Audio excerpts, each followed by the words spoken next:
So welcome back to the shop, friends. So today I thought I'd share with you the correct method for soldering wires. Soldering, of course, in my opinion, is the best way to connect wires.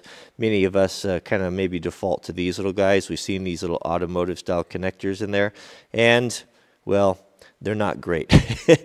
Just go look at your trailer after a couple of years being outside using these. You know, they're not ideal. The ideal way, though, is to solder. It's a little intimidating, I think, by a lot of folks because maybe you don't have the equipment or you've had bad luck with it.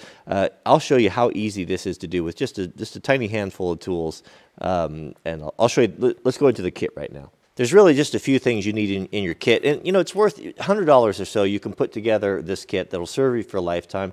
You'll be able to repair electronics and different things that oftentimes we just throw it away because it's not worth the trouble of trying to find someone to fix it, you know, little things that come loose. I think it's worth it. So yeah, just get yourself a soldering gun. You don't have to get anything fancy. Just these Wellers are good. They're probably in the, I don't know, $40 range, not very much. You want some rosin paste flux. You want a little brush and some rosin core solder.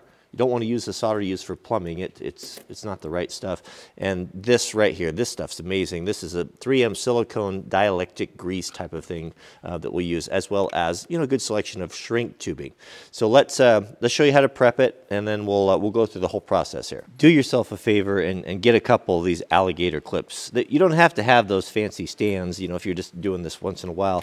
Take 2 alligator clips and clamp them in your vise like this. Now, some of these alligator clips have a pretty tight spring on them, so take some shrink tubing on the ones you're going to keep in your kit and just melt it on there, and that way they won't mess up your wire. And this is going to hold things securely, and you're just going to get a whole lot better job.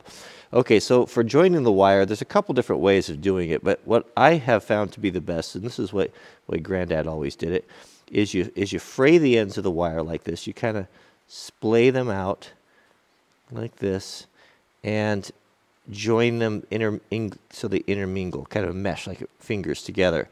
Pinch one side like this here and start bringing everything together, and then twist. Twist this side here, and then twist this side over here like that.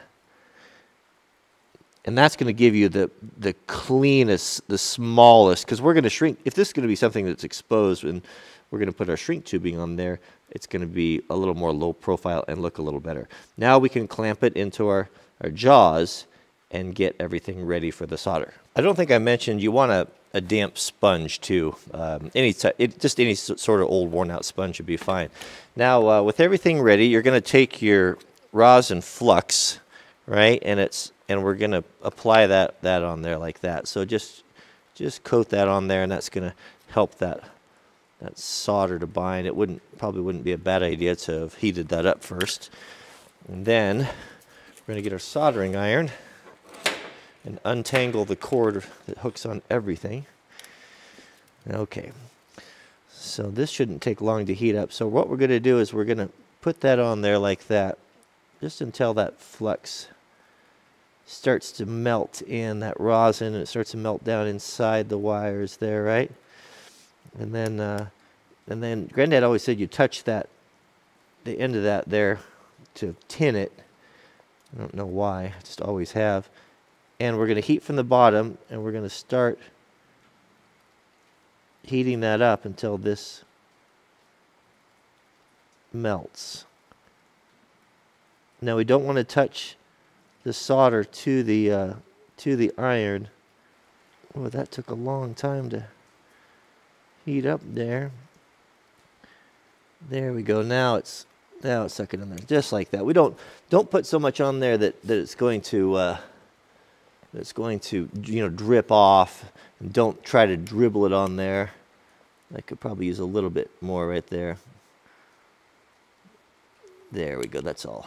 That solder joint looks pretty good. Now remember, this is marginal advice, so take it for what it's worth. Now we want to waterproof this. This is where we're going to use the 3M silicone paste.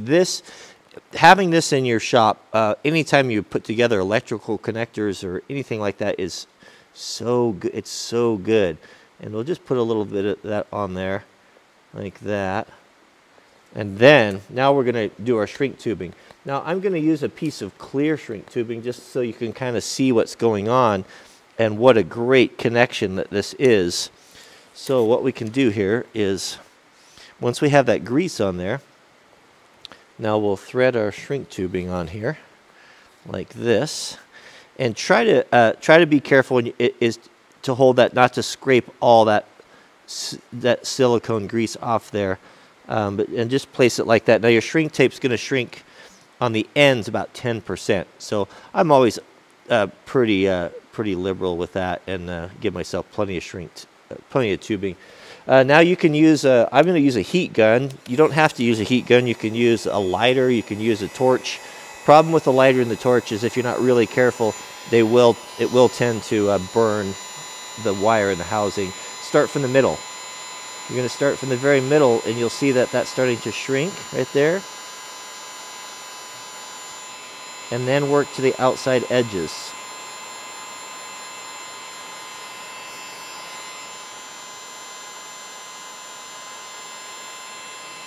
And you'll see, I think you can see, you'll see that silicone making that seal as the shrink tape tightens around the connection. And ideally you want it to squeeze out like that side right there. Probably should have put a little bit more on the housing, but that looks pretty good right there actually. Now once that's cool to the touch, you can clean that silicone off there, and you have a really good, as good as you're going to get, a waterproof connection for joining two wires together. That's probably going to be tougher than the wire itself. So that's all there really is to it for connecting those. And that again, that's going to be your best connection. If you can take a little bit more time and you can solder these with a shrink tape instead of using those blue automotive style connectors, you're most likely not going to have to go back and redo your electrical work, especially for stuff that's going to be sitting outside like trailers, or especially boat trailers, or there's a lot of water and spray on those, and it's pretty hard on electrical stuff. So what I'm going to do, so I was going to add, so a lot of folks have been asking, what happened to Wrangler Mart? Wrangler Mart was our Amazon affiliate store where I put the things that I like. You know, people often ask, you know, what do you recommend? What do you like for, what's that shirt, or what pocket knife you like, or what camera equipment you're using, and then they shut down the stores. Well, we've got a new one now. They've started a new program, and I will put a link to that down in the subject heading. It's at the wranglermart.com will go over there. I'm forwarding those addresses. But what I'll do is, because I know I'll get a lot of questions about this, I'll do affiliate links. Affiliate links are a way for us to support the channel. If you buy something on Amazon that I feature in the video, we get a small percentage from that, and it helps us to fund the channel. It doesn't cost you any more than what you'd normally buy it for, but it's just a way of helping creators out. So what you're going to want for your electrical kit, just basic stuff, is a soldering iron. I'll put one there that's good quality and not too expensive, and a heat gun. When you're buying a heat gun, make sure you get one that stands on its own, that's got some feet on it. Like this one here will sit like this on your bench. That way you can work on it hands-free. So if you're heating stuff or like that, to have two hands and have it so you don't have to clamp it in the vise is actually pretty nice. So those are the two main things right there. I'll put the flux, the silicone paste. You definitely want some of that. That's a must-have. That's like the WD-40 of electrical work, and solder and shrink tape. If I was going to add to that, I would invest in a pair of good strippers. Wire strippers are very nice. They'll pay for themselves on it if you have a small project, and some good crimpers and nippers, and that's about it. So I'll put together that kit for you on the store. So thanks for watching, and we'll see you guys on the next video.